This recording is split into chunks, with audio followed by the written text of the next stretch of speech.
Happy May the 4th, big fellas. It is Star Wars Day, God's golden holiday, one of the best days of the year. We are back with Konvos and Kraig, and joining me once again after being out a couple episodes is my apprentice in training of being a host. I'm just kidding. Noah Mox. What's up, guys? How's it going? I guess nobody can answer And that, but whatever. yeah. And now we got he's a bigger Star Wars fan than both of us. I see this man drop $500 on multiple things just walking around Galaxy's Edge and Star Wars. Trevor, how you doing, man? I'm doing great. Thank you for the introduction. No problemo. So, Trevor, tell the people a little about yourself. Well, Like how we met or what you're up to right now. I met Craig Just at about you. KP at Pop Hmm. Century. He was a very interesting fellow, but I love KP. Definitely one of my favorite friends from Pop. Definitely remember it. Appreciate that. So yeah, Trevor and I, we did the college program together. We went through two hurricanes at Pop Century together. You can't once you go through like I said in our last episode, once you go through a hurricane with someone at Disney World, working there for basically 24 hours straight, you get close to the person. You get close to them. So Trevor, so we met at Disney, but so what made you want to go into the college program? Like, Honestly, the reason I wanted to go into the college program was to go to work for Disney long term, mhm. preferably in the marketing department. It didn't happen, but I'm hoping to go back at some point. Nice. I'll be there to collect the free instant passes that you have when you do. So, Trevor, what's your degree in? You said you want to go into marketing. I actually have a degree in marketing and a minor in business administration, actually. Where did you study that? I studied at the University of Central Missouri. For all those people who don't know, it's not a D1 college. It's down in Warrensburg, Missouri. It's like about the middle of Missouri. Sweet, sweet. Where are you currently at now? What are you doing, if you don't mind sharing? Um, Currently, I am unemployed until midnight tonight, and then because I start my new job tomorrow at Commerce Bank, where I'll be a personal banker starting out, and I live in Overland Park, Kansas. Nice. That's awesome, man. I know you've been trying to find a job. Congratulations. Thank you. You know what you need to do? Just go and stop Disney, treat yourself, buy a couple of May the 4th stuff. Actually, that's the funny thing. My girlfriend already bought all the May the Fourth stuff for me already, and Nice. she took the jacket that's on there. She took that with her when she came up. So Nice. So that's cool. Trouble. So you're a Star Wars fan. This is a Star Wars episode, and me know we're also big Star Wars fans. But tell us, like, how do your first introduction to Star Wars? Like, how did that, fandom for you start? My dad was a huge Star Wars fan, and so I watched the movies when I was like little with him, and then I just grew Mhm. into it from there. Especially, I know what brought me the closest to Star Wars was Clone Wars, Star Wars: The Clone Wars. Especially watching that like every Friday night. I remember going to see the original Mhm. movie in theaters, and then it just went on from there. Rebels to where we're at now. Nice. Um, so so then any of that part of your love of Star Wars transition to you into going into, want to go to Disney just to see the Star Wars stuff? That actually had a big reason why. Also, like I was thinking as an added benefit because I did a bunch of Star Wars weekends back in the day. I saw James Arnold Taylor host multiple shows at Disney, and I loved it.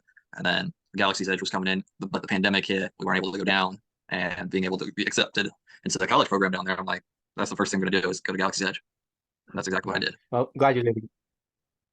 Yeah, my internet keeps on cutting in and out. So if at any point I'm freezing and I'm not talking, you can jump in and take over for me in some parts. I got you, big dog. Yeah. So Star Wars weekends, it's an old thing they used to do at Disney. They don't do it anymore. They should still do it because there's so much fun to do it. Do you mind like explain what Star Wars weekend is for some of our listeners who might not know?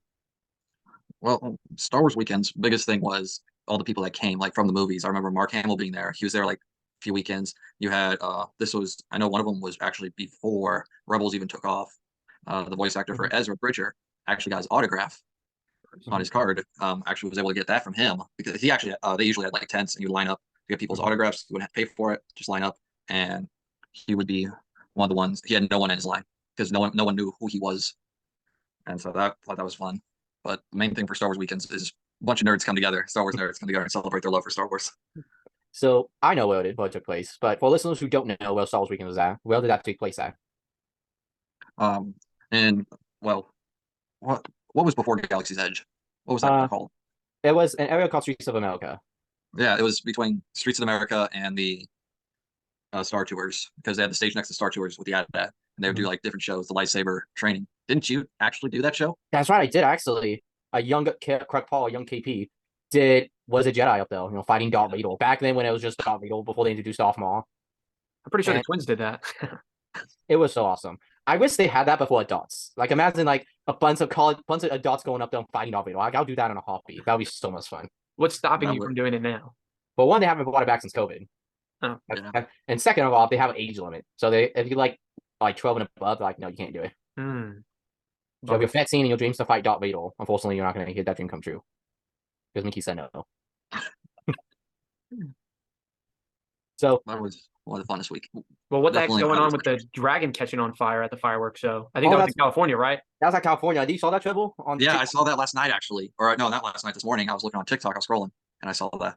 So those of you who don't know, there's a so-called Phantasmic in Disneyland. You have a ginormous Maleficent dragon, and it bursts into flames, destroy the entire dragon. And I didn't find out about it this morning, also looking at social media. Dude, that was crazy. You saw the aftermath of what it looked like. It completely destroyed the animatronic. Like, it was all just completely destroyed. It's actually kind of funny, not gonna lie. I wonder how long that's actually gonna be down for before, like, how long is Phantasmic gonna be down at Disneyland for? My guess, it'll be down for at least a week. They're gonna slowly rebuild the dragon, but they'll probably just have like the B mode for the dragon up and for all the shows until they can get it built. Before they gotta get rid of the dragon because right now it's stuck on top of the stage. It's like Uh, I never saw like I just saw it like actually catching on fire. I actually need to go back and like look at the aftermath. Mickey still won that night though. Mickey. So it actually happened the second Mickey. So in the end of the show, well, Mickey kills all the villains essentially. He said, "This is my dream," and immediately after that, all the villains start to get destroyed and stuff. But immediately when Mickey said that, that's when the dragon started bursting into the head, burst into flames, and the tower being caught on fire. So it actually went perfect with the show. The timing caught on fire. That was amazing. Nice. So, Trevor, you said one of the biggest reasons you want to go back into Disney was obviously see Galaxy's Edge and all that stuff. So, explain like what Galaxy's Edge is and what are some of your favorite experiences to do in Galaxy's Edge, or any favorite memories that you may have. I definitely will say I have a ton of memories, especially with somewhere you were in. But what Galaxy's Edge is, it's Star Wars land. There's different like rides, foods, everything based on Star Wars. Whether you can build a lightsaber or you can go build a droid. They have a bunch of ships. I don't quote me on this, but I believe the X-wing is from the movie, and the A10 or the A-wing is an actual prop, and then it's switched with Disneyland's Galaxy's Edge. I know it's back and forth on there. And then it has a Millennium Falcon. It actually has a First Order ship, which apparently was supposed to be used in Episode 9, but never was. interesting. Yeah. Have you built a lightsaber? I did not build lightsabers. I collected them. I need to go back and build one. I could never get a reservation for it. I did So- right oh. when they opened up in California, and it's pretty awesome. I built Give me 1 second. I need to multiple get rid of this droids. tab. Keep on going. I built multiple droids. I built multiple, just different. Remember them having droids, lightsaber. It was honestly collecting. I don't even know how many. I got 9 or 10 of them while I was down there. Yeah, are you talking about the big, like they're like a couple $100, but they're really nice looking ones from the movies, like based off the movies? Yeah, Okay. I have a bunch of those. Yeah, those are really cool. So The Darksaber definitely is one of my favorites. that one's I awesome. got. Yeah. So But if I actually do have a favorite memory I do want to share. Since KP is on this show, and I think he knows exactly what I'm thinking of. Smuggler's Run on Chewy mode. oh, that was so awesome. What the heck is that? I'll let wanna you explain, explain. KP? Yeah, I'll let you explain. Oh, yes. You explain to us. Explain to us why we was doing the Millennium Falcon ride. Why we was what? Explain the whole story. I'll let you explain it from the beginning. Okay. So what did we did Chewy mode a few times. Remember, was it the backstage when we did the backstage at like 5 o'clock in the morning? It was the back. That was the one that we did Trimo during that time. Yeah. Yes. So what Chewy mode is? Have you ever been on Smuggler's Run, Noah? Mhm. Okay. So for those of you who don't know, basically you get to ride in the Millennium Falcon working for Hondo Ohnaka, and he basically gives you control of the Falcon and gives you instructions. Well, in Chewy mode, throw Hondo out. It's just Chewbacca just yelling the entire ride. Whether you hit something, Chewbacca growls. Just literally going all the way throughout the ride from where you take off to landing is Chewbacca just yelling at you. One of the best experiences and best memories I have from Galaxy's Edge, hands down. I remember that. That was really so much fun because I remember. So when we did the backstage tour, we had a choice for Chewbacca. Obviously, the regular ride. No one did the regular ride. Chewbacca mode, or there's one random Fed mode where the lights are on and you just stand still, but the ride happens. Me and Trevor and the people in our group, we were smart. We chose Chewbacca mode because after we got off the ride, the people that told us that staying still, lights on mode was not good. So we made the right call, letting it choose Chewbacca mode. But there's a way to get it. Trevor, explain to the listeners how you can get Chewbacca mode on the next time at Disneyland or Disney World to Galaxy's Edge. What they need to do to get it. So what you need to do is preferably have 6 people, and there's 2 ways you can do this. One, you can always ask a cast member to help you, and they would be more than happy to do it. I know every time I did it, cast member was wonderful and helped us. But the other way is there'd be like certain buttons. I know you can look it up. I don't fully know the controls for each of the buttons of what to press, but you'd have to press a certain button before your cast member left the cabin. I think it's everyone has to press. Everyone presses the red button before the cast member leaves, so everyone has to press turn power at the same time. I can't remember how to do it, but it's actually funny. You said a cast member helps you every time you ask for it, but whenever I asked for it, they just told me no. Like they just told me, "Oh, you gotta do it on yourself, figure it out." Like they would not help us at all because my brother and his family came down, and we wanted there was 5 of us, so we needed a 6th person to get Chewbacca mode. So we asked the cast member if he can turn it on for us. He told us no to figure it out. We had to do it essentially. If I remember correctly, you can't get Chewbacca mode unless you have 6 people. Yes, that's why we asked for it to just turn it on for us because You wouldn't need another person there. I know I'm saying like if she can just turn it on the way they turn it on for us doing our backstage tour because those way they did that for us. They just turned on the stress and we had Chewbacca mode in our cabin. Oh, okay. But yeah, literally, no. You need to go look up a YouTube video of Chewbacca mode. It should be out on YouTube. If someone It had is on it for YouTube. free. I'll have to look it up. That does sound pretty cool. When I went, no, I had the, I don't know. When I went was, that was the only ride there. So building the lightsaber was fun, but I hated that ride because it's all like dependent on how the pilots do, right? So if somebody's a pilot and they wreck the ship, then like the ride's over. So I remember me and my family went and, we had sat in the line for probably 2 hours, or whatever. We finally get to go and our ship gets wrecked. We rode the ride for like 30 seconds and then like that was it. So I'll have to look it up. That sounds really funny, but I'll have to figure out that and watch some videos on it. I never got to actually ride the ride and enjoy it. Next time year, you go back. yes. Oh, sorry. I know next year me and El's gonna go to Disneyland, so we'll all have to meet up and go do Chewbacca mode. Heck No, yeah, just found do that. it. Send me the Everyone invite. I've been talking about going. I think it'd be a lot of fun. I haven't done any of the Marvel stuff yet, so really like to go and see that. And then do Star Wars. I know I never got to ride the other big ride that's there or whatever. The only one they had when we went was that one. So I like to ride the other rides too. But it seems like a lot of fun. It was a fun time. First time we went except for the ride, but the world itself is awesome. I think it's really cool.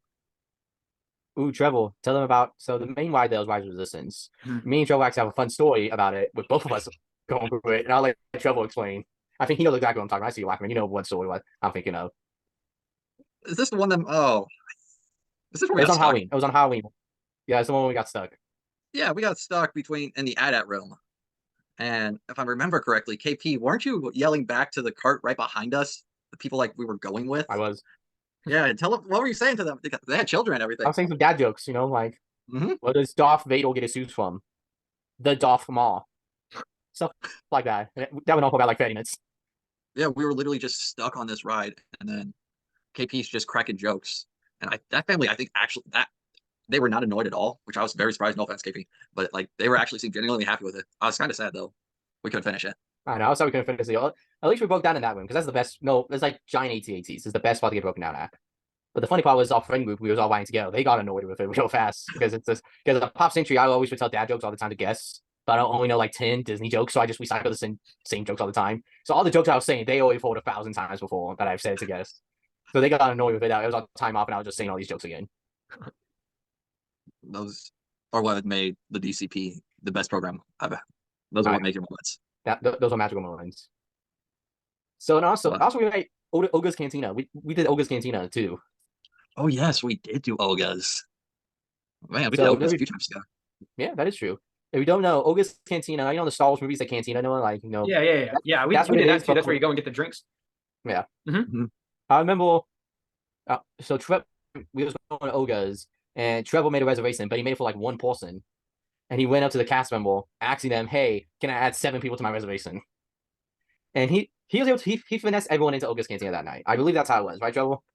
Yeah, well, I think I was only trying to finesse like 2 or 3 more people in because that's Oh, what the okay. cast member told me. Yeah, when I first went to Olga's, it was in August, Mhm. and we went and we couldn't find a reservation at all that day. So they kept, and this is a little secret I learned was just no matter what, try to get a 1-person reservation. You get 1-person reservation, you can bring a few more people in, and that's exactly what I was going to do. But if I'm correct, another group tagged along, or we found another group while we were there, which made it 7.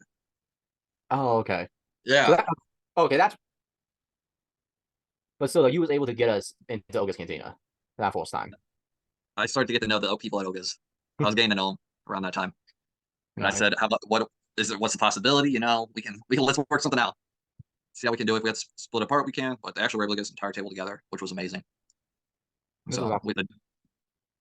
What was your favorite drink there, KP? My favorite drink. So I didn't drink alcohol because it's like alcohol at Disney's stupid expensive because they do that so people don't get drunk in the parks. But I didn't. My favorite thing I got was I don't think I got this when I went with y'all, but the pork drink, the one that comes in the wooden pork cup. I still have the cup. So a pork is those little fluffy things. I think Trevor's going to get his since I said that. But does he? Yeah, Joe, we need to talk to the camera. Go see you. Yeah, no, this is it right here. It's like a little wooden drink from Logos. That was like $40 because it came with a mug, but it was worth it because I still have the mug. Made the full one and bust that baby out for the first time and make myself a Star Wars drink out of it. Oh, I definitely will be making drinks. I don't know. I still have the Ewok mug, and I remember going with Haven and Camden, going and doing the beer. What's it? The beer flight. Mm-hmm. That was expensive. I wasn't even a fan of I wasn't really interested in the beers there, but I wanted the souvenir. Let me see. Where is that at? Is that the one that's like the teeth? No, this is made of yeah. Well, 2023 for Star Wars. We're talking Star Wars cups. And I want to bust it out. Heck yeah, dude. Where'd you get that? You got that at Disney? No, I ordered this online. Oh, that's the teeth one. Yeah, it's the Rancor teeth. Wait, you got to keep that? Yeah, no, they gave it to you. Nice. And also, I noticed you're wearing a 50th anniversary polo. That's one regret I have in my program. I didn't get a 50th anniversary polo. I actually, this one actually, I have both. I have another 50th anniversary polo. Another one I was wearing was like the navy blue. Mm-hmm. I was talking to one of the guys actually at Pop, the center, the shopping area for Pop, and like the head over there was like saving it, was looking for, and actually was able to get me one.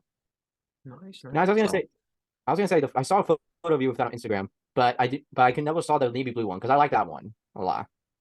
So, Trevor, we're almost out of time here. We only got about like a few more minutes before we get kicked off. But since it's Star Wars, we got actually the most important Star Wars question of all time. Okay, this is when every Star Wars fan to be able to answer right off the bat. Which is your favorite movie, and which is the worst movie in your opinion? Revenge of the Sith is the best movie of all time, and Episode 8 was complete. No. We have the same taste, my friend. Agreeable. I think Episode 5 is the best. I'll say it. But hey, Episode 5 was a good movie. I think between the two, either one has to be the top. Kind of depends on the day. Y'all planning on seeing? I don't know. I guess by the time this episode comes out, it will have already happened. But seeing the movie Episode 6 in theaters is what I'm thinking about it. Last week in April. If I can find it, if it comes to my theater, I definitely will. I know it's not coming to a bunch of theaters. Craig, did you see Episode 5 with us, or maybe it was just Andrew? It was just Andrew. Yeah, we saw Episode 5 in theaters. It was awesome. Nice. I want to see it in theaters that day. Hopefully, it's still that weekend because the 28th is the day my brother was doing his vow renewal. So that entire day, I'm doing wedding stuff with him. So I'm hoping and praying that's in theaters just for the weekend, or at least on the 29th too, so I can go see it. Yeah, I want to see it. It might just be that day. You might want to check. Dang. Tell him to wait a day. Oh, I do have one question for both of you guys. Star Wars Celebration was about a few weeks ago, and what do you think of the 3 new Star Wars movies that were talked about? I gotta say, I love the Jedi, the origin Jedi movie. They describe it as a biblical and hotel. It was a biblical style Star Wars movie. But I'm a Christian. I'm excited to see them take that inspiration from the Bible and turn that into Star Wars. The Mando movie, the Dave Filoni Mandalorian Wars movie, I'm excited about that one. The Way movie, I kind of don't care, but I'm still gonna see it. I'm interested. Yeah, I'm curious. Noah? I was hoping they'd find some way to make it like the last 3 episodes never happened. They've been talking about finding a way to pretend I was in another universe or something like that, but that's all I was hoping for. Something to get rid of those last 3 episodes and maybe do it right. But I don't know. Maybe if they come out with another Rabe movie and it ends up being better than the last 3 episodes, I can definitely get behind it. But I don't know. I think they need to kind of take their losses on those and move on to something else. What do you guys think? What was it with the Ahsoka series? I heard rumors. I just want to know what your guys' opinions are on this. What do you think of it? What if they were able to actually? Well, we know it's not going to happen now, but they're saying world. Do you guys remember World Between Worlds? Yes. With Ezra going to the portal, was able to go through time. What if that's how they were able to get rid of the sequels? Because World Between Worlds is going to be in Ahsoka. If I'm correct, it's in the trailer. That first room that she sliced into. I feel like that would be cool to do. They're not going to do it. We already know they're not going to do it, but that would be a way to kind of just erase the sequel timeline and start from scratch and that department. I feel like that would be cool. I feel like no, you can attest to that. Yeah, no, I'd be behind it, but I feel like from a marketing and investment standpoint, everything Disney's done is for the sequel trilogy, for the most part. So I don't think there's any way they're gonna back off of what they put into the sequels. So I don't see that ever happening, but it would be cool. I saw all the characters and stuff they dropped in the Ahsoka trailer, so I hope it turns out being really good. I think Mandalorian turned out really well. But I don't know, if it follows along, same kind of style, turns out as good as Ahsoka did, then I think it'll be pretty good. And with that being said, looks like we're out of time. Thank you, Trevor, again for coming on the show. And real quick, before I'll give you a second to think of what you want to say as a closing thought. But the Bible verse for this episode is Ephesians chapter 4, verse 32. Be kind to one another, tender hearted, forgiving each other, as God in Christ has forgiven you. And Trevor, any other final words before we let you fly off in your X-Wing into the sunset? All I'm gonna say, Disney, if you see this somehow, give me a Kenobi season 2 with Qui-Gon. That's all I'm saying. I need that or a Darth Vader Yes. rated R series. Those are the two things I want from you. We do not want way, okay? Like we had to give us Darth Vader. We need Darth Vader. And We also need a rated R Darth Vader. let's put the Go May after 4th. Hunting Jedi. That'll be such a cool series. That'll be down Disney. Hire us. Just let us like file complicating. Just bring us in. Just let us roll in. Give us about $100 million. We'll take care of everything. Just let us roll on in though. And also because it's Star Wars weekend, our faithful almost nice is going to have a discount, and Noah's going to make that discount for the Redbubble, and we'll post it on Instagram. So stay tuned for that. I don't know if we Free can merch. discount any more than it is. Unless If we can't discount it, just go buy it because it's Star Wars theme and it's cool. it does look cool. I think we got the price about as low as we can get off Redbubble. So we'll So it's even we more can make than something that. work. I don't know if it's getting any lower than that, but Trevor, thanks again for coming back on. We'll have to make this a listen. Every May the 4th, we just have you on, Trevor. We just talk about Star Wars, talk about what's going on in the world. I could talk about it every time you guys have a podcast. There's so much I could talk, especially debating about with everything coming out. When Ahsoka comes out, we'll have to do something. We'll figure something out. Well, I agree. with that being said, see you soon, big fellas. Y'all take care. See you later.